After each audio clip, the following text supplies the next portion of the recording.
Hi everyone. இப்போ டிஸ்பிளேயில் ஒரு கமெண்ட் வந்து உங்களுக்கு நான் காமிச்சிருந்தேன் இல்லையா?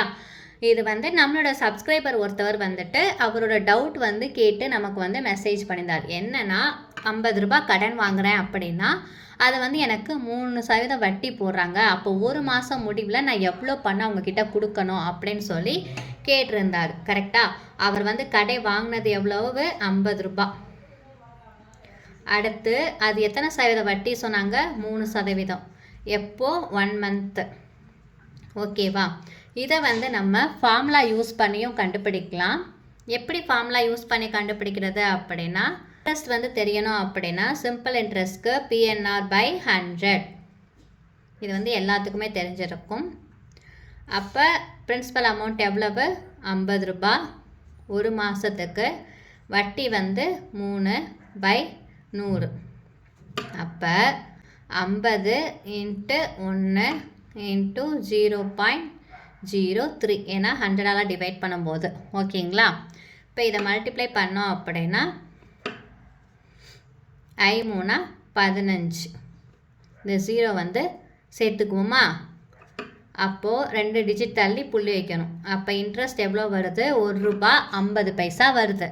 அப்போ அவர் மொத்தமாக எவ்வளோ கட்டணும் அப்படின்னா இது கூட இதை வந்து ஆட் பண்ணிக்கணும். மொத்தம் அவர் வாங்கியிருக்கிறது 50 ரூபாய். அது கூட அவருக்கு வட்டி வந்து 1 ரூபாய். அப்போ வந்து அவர் 51 ரூபாய் வந்து கட்டணும். இது உங்களுக்கு புரிஞ்சிருக்கும்னு நினைக்கிறேன். ஃபார்முலா படி சொன்னோன்னா இந்த மாதிரி சொல்லலாம். ஃபார்முலா இல்லாமல் சொல்கிறோம் அப்படின்னா எப்படி சொல்லலாம் அப்படின்னா, இப்போ என்ன சொன்னோம்?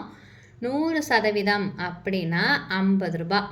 நமக்கு வந்து 50 ரூபாங்கிறத 100% அப்படின்னு சொல்லி எடுத்துக்கலாம். இப்போ இதில் 10%னா இதில் ஒரு 0 போயிடும். அப்போ 5 ரூபாய்.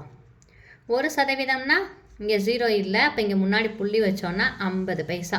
கரெக்டுங்களா? இது வந்து உங்களுக்கு ஈஸியாக இருக்கும் இதை காட்டிலும். இப்போ நமக்கு 3%. அப்போ 1 கூட 3 பெருக்கணுன்னா 3% கிடச்சிரும். அப்போ இது கூட 3 பெருக்கணுன்னா இதோட 3% கிடச்சிருமா? அப்போ 50 பைசாவை 3 தடவை போட்டோம் அப்படின்னா எவ்வளோ வரும்? 1 ரூபாய் வரும். ஸோ நமக்கான வட்டி எவ்வளவு? 1 ரூபாய். நம்ம வாங்கியிருக்கிறது 50 ரூபாய். அப்போ அது கூட இந்த 1 ரூபாயை சேர்த்துக்கிட்டோன்னா நம்ம ஒரு மாதம் முடிவில் 51 ரூபாய் 50 பைசா வந்துட்டு அவங்களுக்கு கொடுக்குற மாதிரி இருக்கும்.